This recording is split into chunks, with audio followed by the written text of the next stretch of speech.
Welcome everybody to this edition of Attention Talk Video. I'm your host, Attention Coach Jeff Copper, and this is Jodi Sleeper-Triplett, the head and founder of JST Coaching. Jodi, welcome to the show. Hi, Jeff. Good to be here.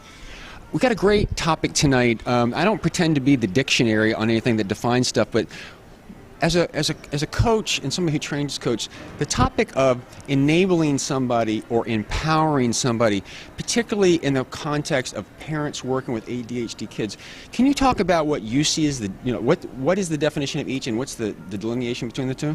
Absolutely. It's interesting because when you think about enabling, for a lot of people it's helping someone else, to enable them, give them an opportunity to do something. But what happens when you're working with a young person with ADHD, it's too much hand-holding. It's basically pulling them through and walking them through the steps so that when you let go, they don't have a foundation. They don't know how to do things on their own. When we empower young people, we have the opportunity to help them learn the skills and go out there on their own feeling more confident with that power to make those changes. Mm-hmm. It isn't about cutting the cord too fast. It's about letting it go slowly instead of keeping what you might have done with a younger child when you get to teenage and college age, to be able to let it go so they can be more independent. So let's talk about this. You got a parent with an ADHD kid and you want him to go to college.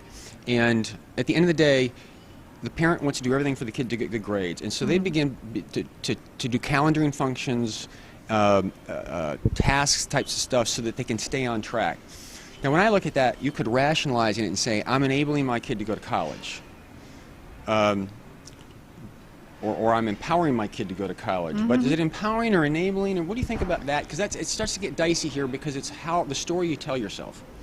Right, and part of it is the question of how much are you letting your child, your growing young adult, do for him or herself.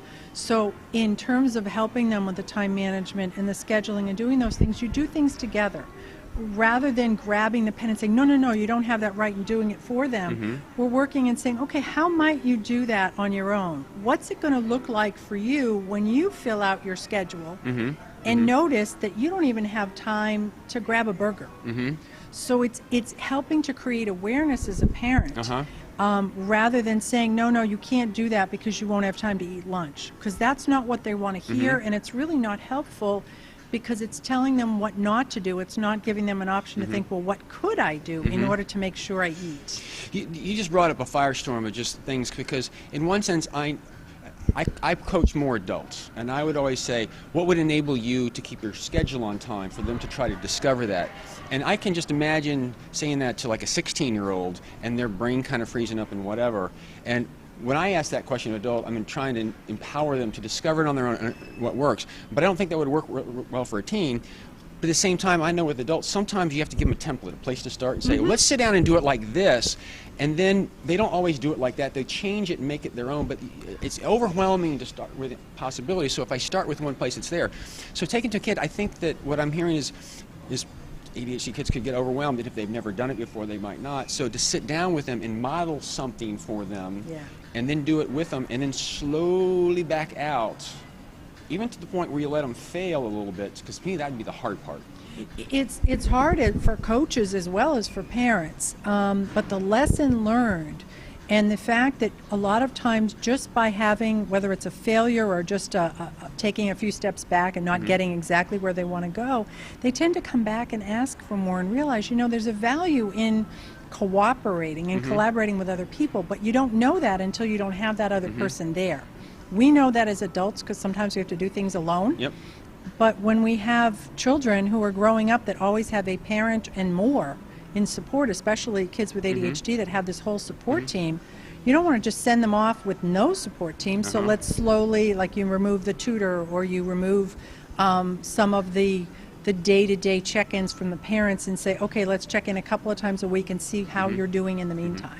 And so you're leading them through that process, empowering them to do that, and slowly kind of backing out so they can go on and really enable themselves to go on and move forward.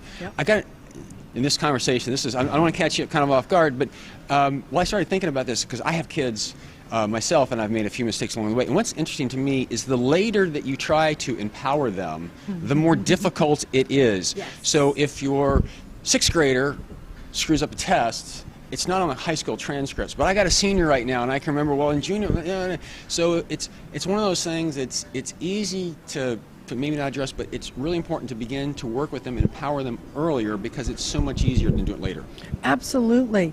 And part of that is that even with that emotional immaturity that sticks a little bit longer for those with ADHD and executive functioning problems, they don't want to admit that they don't get it yet.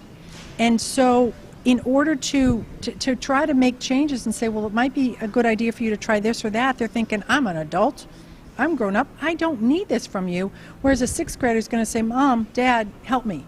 So it's getting to them at that younger age to be able to help them understand that, wait a minute, there is an option. Just even explaining what options are can be really helpful. Big difference. Any other thoughts on this topic or anything to just kind of wrap it up? I mean, the point really here is to illuminate there's empowering and enabling. And sometimes enabling, you're going a little bit too far, and as a parent, you want to kind of get out of that a little bit to empower them to go do that so they do it on their own. Absolutely. And I will say there's a large section in my book, Empowering Youth with ADHD, on the empowering versus enabling, and I even struggled with that, thinking of how you use it out of context or not.